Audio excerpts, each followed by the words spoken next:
Afrique Média. Le monde, c'est nous.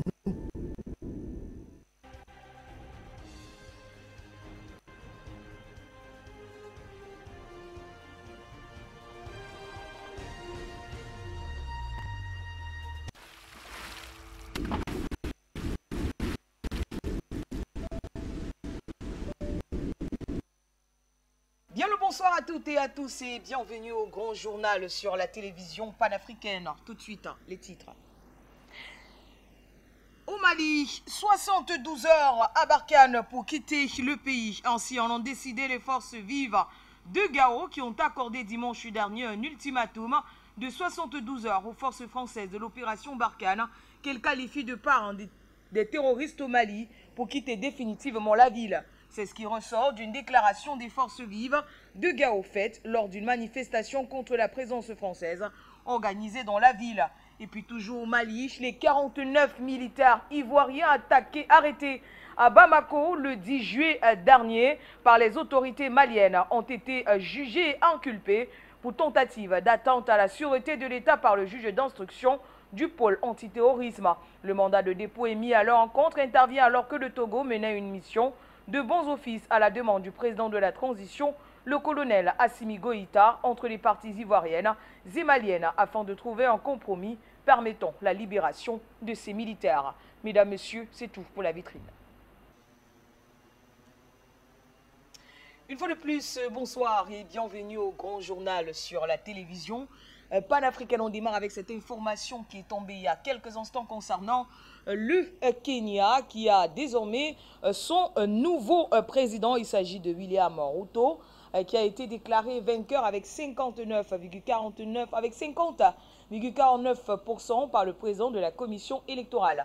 Le président de la commission électorale kenya, Wafula Chebukati, a déclaré William Ruto vainqueur de la présidentielle avec 50,49% de voix ce lundi 15 août en Nairobi, au Kenya, malgré le rejet des résultats par 4 des 7 membres de l'organe qu'il dirige, dont sa vice-présidente, qui a pris la parole. Après 6 jours d'attente des résultats, est-ce le début d'une crise politique? La question se pose alors qu'avec un peu plus de 7 millions de voix, le vice-président sortant du Kenya, William Ruto, a dévancé de 233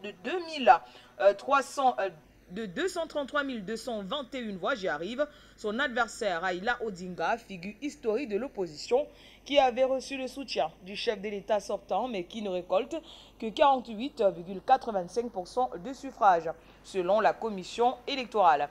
L'ambitieux Ruto, 55 ans, devient donc, sur le papier, le premier Kalenjan à être élu au pouvoir depuis 20 ans, succédant à 2 présidents issus de la communauté Kikuyu, dont le sortant Kenyatta. Il faisait donc campagne depuis plusieurs années, à mesure qu'il semblait mis sur la touche par une alliance inattendue entre son président et l'opposant historique de ce dernier.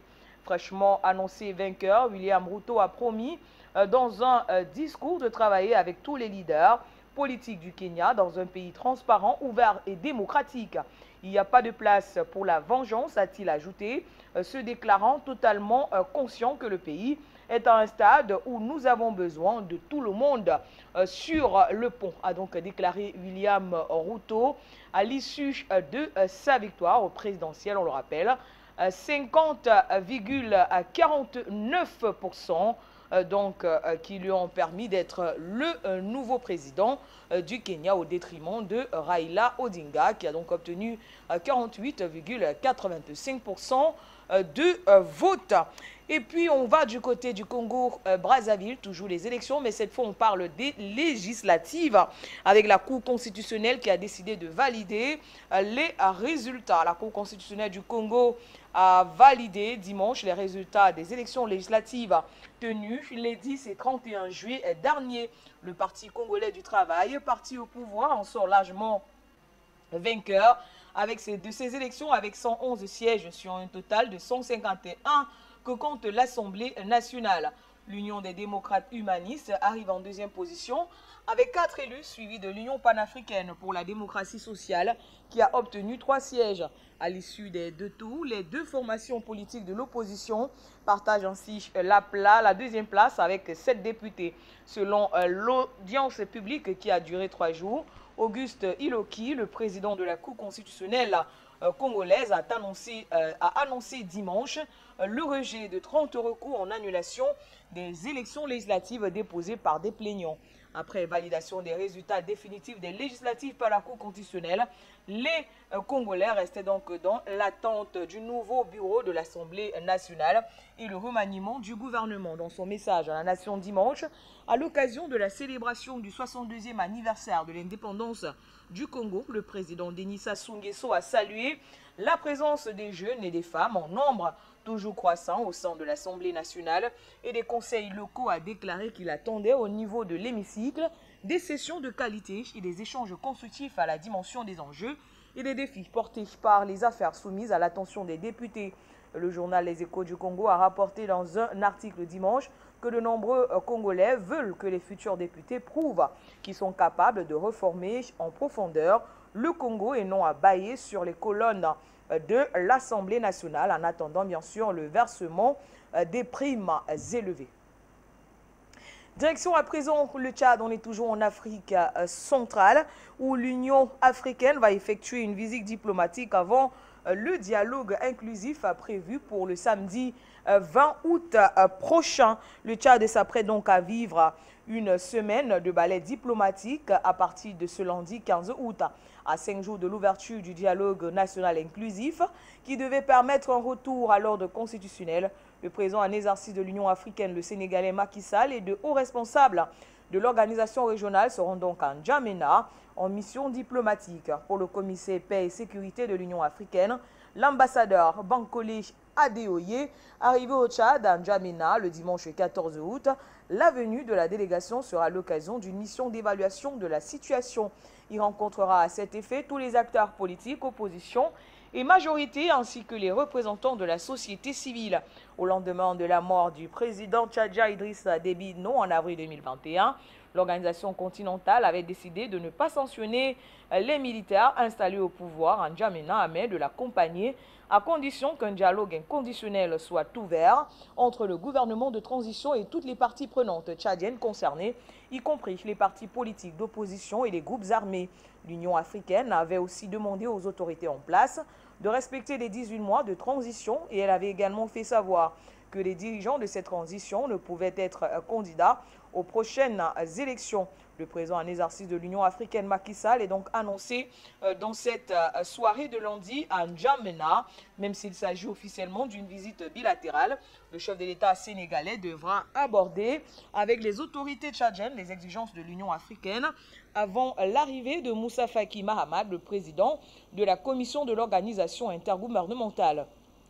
Celui-ci aura la charge de représenter l'Union africaine à l'ouverture du dialogue national inclusif prévu le samedi 20 août prochain. On va tourner la page tchadienne et parler à présent du Mali.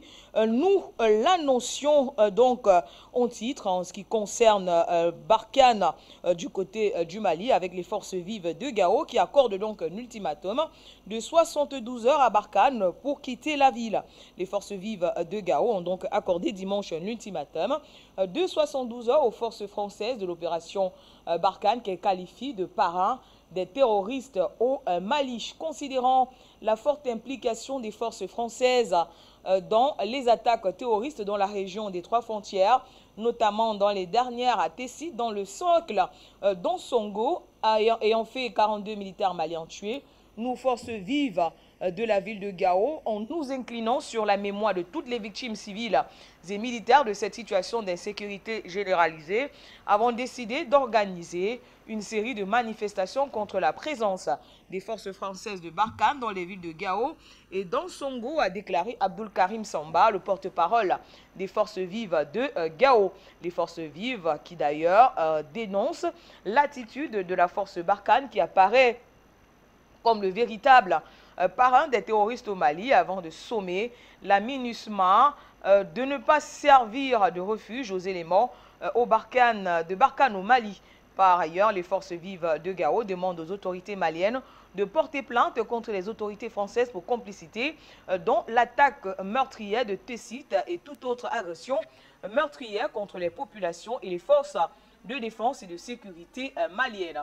En conséquence, les forces vives de la ville de Gao accordent à compter de dimanche 14 août un ultimatum de 72 heures pour le départ définitif de Barkhane. Affirmant ce délai passé, nous interdirons la circulation de toutes les forces étrangères dans la ville de Gao et sur les axes routiers Gao-Assongo, Gao-Bourem, Gao-Wabaria sans préjudice de toute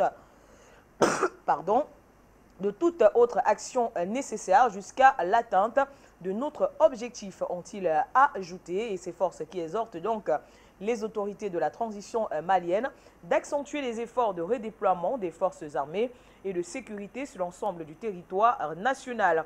Ils ont également ajouté que la force française Barkhane, dans sa mission paternaliste et néocolonialiste, mène et tente de mener une campagne de désinformation auprès des organismes internationaux, mais également de mener une campagne d'intoxication et de division entre les organisations et mouvements de la société civile au sein de toute la population de la région de Gao. Pour rappel, la force française Barkhane se prépare activement à quitter sa dernière base à Gao pour se redéployer au Niger après son retrait du Mali. Elle a annoncé poursuivre le démontage du dernier hangar pour hélicoptères sur la plateforme opérationnelle des airs de Gao, expliquant que la réarticulation hors des frontières du Mali se poursuit.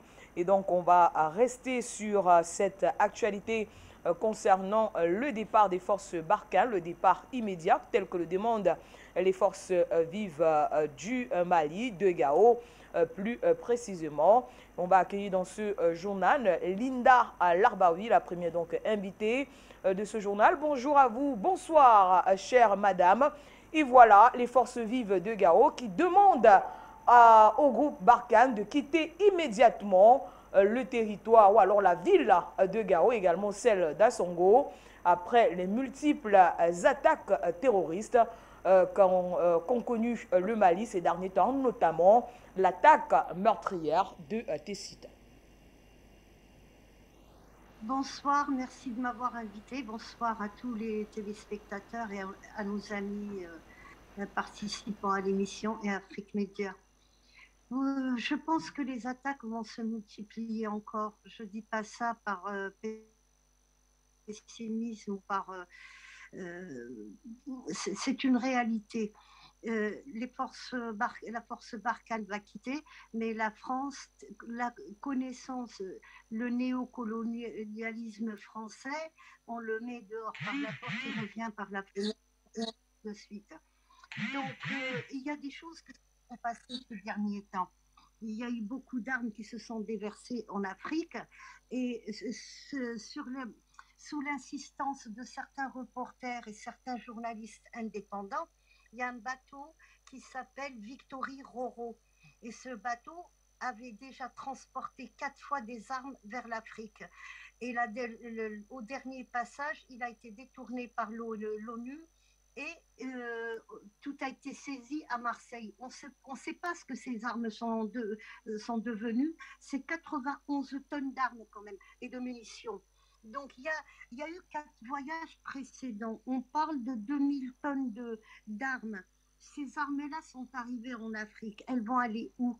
Qui c'est qui va en bénéficier? Il y a beaucoup d'histoires sombres là-dedans. Aussi, on a vu récemment que les Américains ont liquidé Al-Zawahiri, le numéro 1 de Al-Qaïda. On sait aussi par les talibans, parce qu'il y a des talibans qui ont parlé, on sait que Zawahiri avait négocié avec les États-Unis, mais ils l'ont quand même liquidé. Donc, ils l'ont trompé parce qu'on lui avait proposé des choses et on ne sait pas quoi, mais on lui avait fait des propositions, il n'a pas accepté. Donc, à chaque fois qu'il y a une liquidation d'un chef de Al-Qaïda ou un gros chef terroriste. Il y a eu quelqu'un d'autre qui l'a remplacé derrière, une autre feuille de route qui a été mise en place. Aujourd'hui aussi, j'étais très surprise parce que j'ai écouté à la télévision marocaine, il y a carrément le moufti du roi du Maroc et du Marzen qui appelle au djihad pour le Grand Maroc dans le Sahel. C'est pas par hasard tout ça. Donc les Maliens, c'est très bien ce qui leur arrive parce que un ennemi, il faut qu'on l'évacue, il faut qu'on le sorte de chez soi, mais il faut qu'il soit très vigilant, très très vigilant. Je l'avais dit, il y a une bonne et une mauvaise nouvelle. La mauvaise nouvelle, c'est que tout comme en Algérie ou comme en Syrie ou en Irak, en Libye, il va y avoir des forts pics d'attaques terroristes, tout ça, mais après forcément il va y avoir une descente et il va y avoir une réaction aussi du peuple et de l'armée ensemble, et ça va descendre un petit peu. Mais que tous les Maliens soient très vigilants. Et il y a des choses suspectes, il faut appeler les autorités. Si on voit qu'une personne emmagasine du carburant, c'est suspect. Si quelqu'un achète plus de nourriture que d'habitude, quand je dis plus, c'est pas quelqu'un qui achète un kilo de riz, il va acheter 5, c'est suspect. Non, s'il achète 1 kilo, après il achète des 50 kilos, c'est qu'il héberge des gens. Il y a des petits détails comme ça. Il y a eu pas mal de choses de fait concernant le terrorisme sur des repentis ou sur des gens qui ont subi le terrorisme sur les réseaux sociaux. On peut prendre des exemples, mais je pense que le Mali va forcément vivre des jours durs, mais ça va être la tempête avant le soleil. À vous, Linda Larbaoui. De toutes les façons, il ne reste plus que 48 heures aux forces Barkhane pour quitter définitivement le Mali. Donc les forces vives de Gao ont été claires en ce qui concerne cette actualité. Dimanche dernier, ils ont donc donné un délai de 72 heures à Barkhane pour quitter le pays, eux qui avaient décidé à travers le président qu'ils allaient bien sûr respecter la décision du Mali de quitter le pays. C'est donc une affaire à suivre. Merci à vous, Linda Larbaoui. On va rester sur le Mali pour parler des 49 militaires ivoiriens arrêtés à Bamako le 10 juillet dernier par les autorités maliennes qui ont donc été jugés et inculpés pour tentative d'atteinte à la sécurité de l'État par le juge d'instruction du pôle antiterroriste, a-t-on appris des sources judiciaires ce lundi. Le mandat de dépôt émis à leur encontre intervient alors que le Togo menait une mission de bons offices à la demande du président de la transition, le colonel Assimi Goïta, entre les parties ivoiriennes et maliennes afin de trouver un compromis permettant la libération de ces militaires. Le 10 juillet dernier, le nouveau gouvernement de la transition avait annoncé l'interpellation de 49 militaires ivoiriens à Bamako, dont une trentaine appartenant aux forces spéciales qualifiées de mercenaires, telles que définies par la Convention de l'Organisation de l'Unité africaine sur l'élimination du mercenariat en Afrique. Les autorités ivoiriennes rassurent que les 49 militaires ivoiriens justement arrêtés sont régulièrement inscrits dans l'effectif de l'armée ivoirienne et se trouvent au Mali. Dans le cadre des opérations des éléments nationaux de soutien, ils n'étaient pas armés lors de l'arrestation à l'aéroport de Dakar, a affirmé le gouvernement malien. En outre, le procureur général, près de la cour d'appel de Bamako, avait annoncé le 19 juillet l'ouverture d'une enquête de ces militaires ivoiriens. Et donc, on va rester également sur cette actualité et aller du côté de Bamako pour y retrouver notre correspondant. Il s'agit bien sûr de Monoko Touali, à qui nous disons bonsoir, cher monsieur. Et donc, la décision a été prise par le gouvernement ivoirien qui a donc décidé de juger et d'inculper les 49 militaires ivoiriens arrêtés le 10 juillet dernier à l'aéroport international de Bamako. Tout d'abord, quelle est la situation de ce côté-là? Comment est-ce que vous avez accueilli la nouvelle? Est-ce que vous avez vu cela venir au moment où des pourparlers étaient engagés? Il y avait même un émissaire togolais qui avait décidé de se pencher sur cette affaire. Oui, vous avez fait lapsus, c'est les autorités maliennes donc qui ont jugé. militaires ivoiriens qui ont donc inculpé par rapport aux charges qui leur sont reprochées et reconnues par cette juridiction. Donc, ils sont sur mandat de dépôt.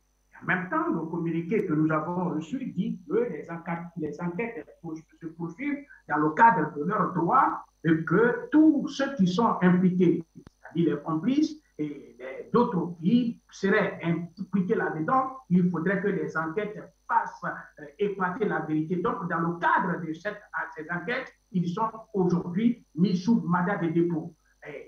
C'est pas tout à fait fermé, comme vous l'aviez bien entendu annoncé, c'est que les pourparlers au niveau du Togo et d'autres fois concourent à ce qu'une issue heureuse soit trouvée compte tenu du fait qu'il s'agit de deux pays frères mais en même temps voisins.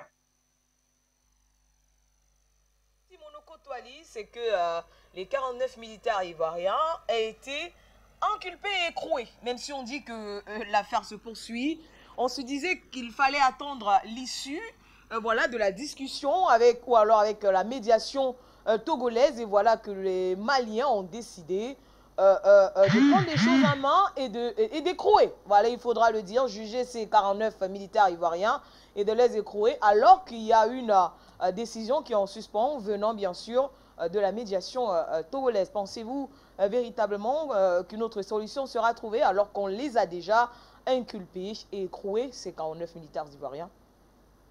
Oui, il y a toujours des possibilités. Pourquoi ne pas aussi penser un jour les gracier? Tout est possible parce c'est vrai que la situation est là et que les juridictions ont pris la décision, l'État a pris la décision. Il faut croire à ça, il faut s'aligner à ça. Mais en même temps, il y a quand même d'autres contingents, d'autres éléments qui rentrent à ligne de compte. Le voisinage, la proximité, le brassage et les liens qui sont très, très profonds peuvent certainement peser dans cette démarche au fait que les deux pays n'arrivent pas, sinon ils sont écoués, c'est une décision qui est prise, mais rien la porte n'est pas fermée parce qu'il ne faut pas non plus souhaiter que ces deux pays frères rentrent en conflit d'une nature qui pourrait impacter négativement les populations de part et d'autre. Donc, espérons que, même s'ils sont écoués, espérons que les voies puissent toujours être possibles. Monoko Toali, rendez-vous dans nos prochaines éditions d'information en attendant de voir la suite à donner à cette affaire concernant les 49 militaires ivoiriens détenus du côté du Mali. On rappelle qu'ils ont été jugés, inculpés et donc écroués par les militaires ivoiriens. Direction à présent l'Afrique du Nord où l'Algérie et Moscou tissent des liens de plus en plus forts. La Russie qui participera au mois de novembre prochain à un exercice militaire conjoint avec l'armée algérienne. Pour la première fois, il se déroulera sur le sol algérien. Bouclier du désert, un exercice militaire tactique ressemblant des parachutistes russes et algériens se tiendra donc en novembre prochain dans la 3e région militaire à Amaguir, dont la wilaya de Bécha, dans le sud-ouest. Première manœuvre conjointe à se dérouler sur le territoire algérien. Elle suit l'exercice d'octobre 2021 qui s'était déroulé en Ossétie du Nord, dans la Fédération de Russie. Amaguir est donc un lieu hautement symbolique à quelques encablures de la frontière marocaine. Le site est resté sous contrôle français jusqu'en 1967, plusieurs années après l'indépendance de l'Algérie. Et puis en vertu des accords d'Évian en 1962, la France y avait installé son centre de recherche et de développement de missiles et de fusées. Quelques 271 engins ont été lancés depuis cette base, notamment des missiles Jericho développés par Israël et la Société française générale aéronautique Marcel Dassault à partir de 1963. L'exercice russo-algérien aura donc pour scénario la traque, l'encerclement et la neutralisation d'un large groupe de terroristes en milieu désertique. Lors du précédent exercice en Ossétie du Nord, les deux armées avaient confronté leurs expériences dans le domaine de la lutte anti-insurrectionnelle et antiterroriste en milieu montagneux et forestier. Un centre de parachutistes participeront également à cet exercice de novembre. L'Algérie est traditionnellement peu encline à inviter des forces étrangères sur son sol pour des exercices impliquant son armée de terre et aviation. Sa marine participe néanmoins régulièrement à des entraînements de ce type avec les armées des États du pourtour méditerranéen. Le rapprochement tactique avec la Russie a débuté en 2017 après les premières participations de l'armée nationale populaire aux Jeux militaires qu'organise Moscou tous les ans. Le succès de cette participation a donc convaincu l'ANP d'envoyer davantage d'hommes et d'organiser une partie des compétitions en 2021, une première en Afrique. Alors on va retrouver le dernier invité de ce journal pour parler de ces liens qui se solidifient de plus en plus entre l'Algérie et la Russie. Et en novembre prochain, il y aura donc un exercice militaire conjoint avec l'armée algérienne qui se tiendra pour la première fois sur le sol algérien. Il s'agit bien sûr de Gamal Abina, internationaliste. Bonsoir à vous, cher monsieur. On l'a déjà dit, on parle de ces liens qui se solidifient donc entre Moscou et Alger. Et voilà donc un exercice militaire qui se déroulera pour la première fois au mois de novembre prochain sur le territoire algérien. On va dire aussi que c'est de l'inédit puisque l'Algérie ne s'ouvre pas habituellement à des forces étrangères, notamment en ce qui concerne les forces militaires sur son territoire. Tout à fait, c'est une première. Et pour le coup, c'est très surprenant d'ailleurs de la part des Algériens qui avaient déjà effectivement, comme vous l'avez souligné, fait des manœuvres militaires en Ossétie du Nord par rapport à la question de la sécurisation du sud de la frontière russe, puisque c'est des questions frontalières dont il est question. Alors, ils utilisent évidemment pour cela des termes qui sont génériques aujourd'hui. Le monde entier parle de guerre contre le terrorisme et les Algériens ne font pas exception à la règle. Ils parlent de guerre contre le terrorisme, mais ça cache difficilement une réalité. Deux choses. La première, c'est qu'effectivement, l'Algérie et le Maroc actuellement sont en phase de tension réelle et avancée. Donc, c'est une des raisons pour lesquelles ces manœuvres à la frontière marocaine à Béchar sont faites. Ça répond évidemment aux manœuvres marocaines qui ont été faites il y a quelques mois par rapport à l'Algérie pour démontrer qu'ils étaient en mesure aussi de réagir s'il devait y avoir une confrontation. Donc, de multiples provocations, les Algériens décident de faire des démonstrations de force, mais n'excluent pas évidemment leur nouveau partenaire de l'après-invasion de l'Ukraine, la Russie, qui devient un partenaire extrêmement solide pour les Algériens et qui traditionnellement, d'ailleurs, il faut le rappeler, les Russes ont toujours été très proches de l'Algérie puisque d'abord c'est la première puissance à avoir soutenu, une des premières puissances des 5 membres permanents à avoir soutenu l'indépendance de l'Algérie avec les États-Unis, ça on l'a oublié aussi, mais c'était une réalité. Deuxième chose, c'est que la Russie, ex-Union soviétique, a toujours été un partenaire énorme pour l'Algérie en matière d'équipement militaire. C'est le principal partenaire, pour être très clair. Hein. Les rares achats hors Russie sont donnés de façon très marginale à la France, peut-être l'Allemagne ou quelques pays périphériques européens. Mais le premier fournisseur militaire de l'Algérie, c'est la Russie. Et il se trouve que la plupart des commandants, des généraux, enfin des gens qui sont formés dans l'armée algérienne, sont formés non pas à West Point, même s'il y a une partie qui y va, mais sont formés en Russie, à Moscou. Donc l'école russe est maîtrisée, les capacités de maîtrise de l'armement sont évidemment compatibles avec la Russie puisqu'ils utilisent les mêmes armes, ils sont équipés des mêmes équipements militaires. Les Russes ont fourni aux Algériens les S-300 et les S-400 qui sont des systèmes de missiles et guidage laser qui sont destinés à intercepter les avions de combat étrangers s'ils arrivent sur le territoire algérien.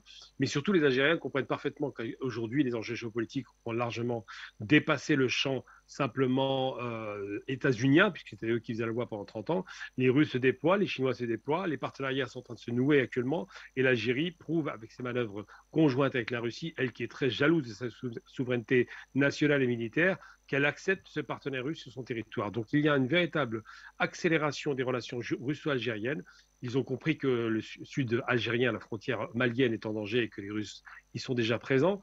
Ils ont compris que les Russes sont déployés évidemment du côté de la République centrafricaine et qu'ils ont aussi un intérêt du côté de l'Éthiopie. Donc les Russes commencent à avancer leurs cartes et font pour cela appel à leur principal partenaire qui est l'Algérie. Donc aujourd'hui, effectivement, l'Algérie, dans la région de Béchar, troisième région militaire, a accepté pour la première fois de son histoire sur son sol qu'une armée étrangère puisse, de façon conjointe et coordonnée, créer ce qu'ils ont appelé un système bouclier du désert, Desert Shield, donc un système de défense commune à destination effectivement de ce qu'ils appellent les terroristes, en substance évidemment le risque de confrontation militaire avec le Maroc qui est en sous-jacent. Mais indépendamment de cela, il y a aussi un autre aspect qui est important, c'est qu'avec les cartes rebattues dans la région et dans le monde, les Russes qui avancent de plus en plus de façon à peine déguisée maintenant, puisqu'ils commencent à se déployer aussi et commencent à dire stop à l'hégémonie américaine, l'Algérie a décidé de choisir un camp qui est très clair, c'est le camp russe, Ils ont eu quelques manœuvres militaires avec les États-Unis, particulièrement navales, mais ça n'a pas été très très important. En revanche, au niveau russe, évidemment, comme on utilise les mêmes armes, on parle le même langage, on les fait aller dans les mêmes écoles, et bien l'Algérie a décidé de façon radicale, j'ai envie de dire, de prendre fait et cause pour l'axe de l'Est qui est en train de se constituer. Donc je parle évidemment de la Russie en ce qui concerne les armements et les manœuvres militaires. Je parle de la Chine en ce qui concerne l'investissement économique et tous les chantiers monumentaux qui ont été lancés depuis 20 ans. Et il va de soi que je parle de tous les pays périphériques que les Algériens, à l'époque, n'auraient peut-être pas vu du même œil, comme l'Iran, par exemple, qui n'était pas nécessairement un partenaire, bien au contraire. Aujourd'hui, les relations sont apaisées et l'Algérie accepte de parler avec tout ce qui est bloc de l'Est contre la confrontation occidentale en perte de vitesse. Donc effectivement, pour la première fois, l'Algérie démontre qu'il est capable de faire les manœuvres militaires avec les Russes sur son territoire. Effectivement, la raison pour laquelle ils la font, c'est le terrorisme, mais en sous-jacent, c'est aussi une confrontation Est-Ouest. Et effectivement, le retour de la guerre froide n'est même plus à deviner ou imaginer. Il est très clair que sur le terrain idéologique, il y a un retour de la guerre froide, deux blocs s'affrontent, le bloc ultralibéral d'un côté et le bloc des pays dits socialistes de l'autre. L'Algérie a choisi son camp et je pense que ça va donner beaucoup de champs de réflexion aux chefs d'État africains à la suite d'un choix aussi radical. Merci donc à vous, Gamal Abina. Rendez-vous donc en novembre prochain. On suivra certainement cet exercice militaire avec notamment les parachutistes russes qui viendront donc faire une démonstration du côté de l'Algérie. Ils vont travailler donc sur la traque et également la lutte contre le terrorisme dans le désert. Et on sait très bien comment les terroristes attaquent en Afrique dans les zones arides, que ce soit au Mali, au Cameroun, dans le nord avec Boko Haram et un peu partout. Donc certainement, ça pourra permettre à d'autres pays africains d'aller vers l'Algérie afin véritablement d'enquérir quelques notions en matière de lutte antiterroriste dans des zones désertiques. Merci à vous donc Gamal Abina. Merci également à tous les téléspectateurs de la télévision panafricaine de nous avoir suivis pour cette première édition du journal de la semaine sur Afrique Média. Merci d'être en notre compagnie et surtout de rester scotché sur nos programmes. D'ici là, portez-vous bien. Au revoir.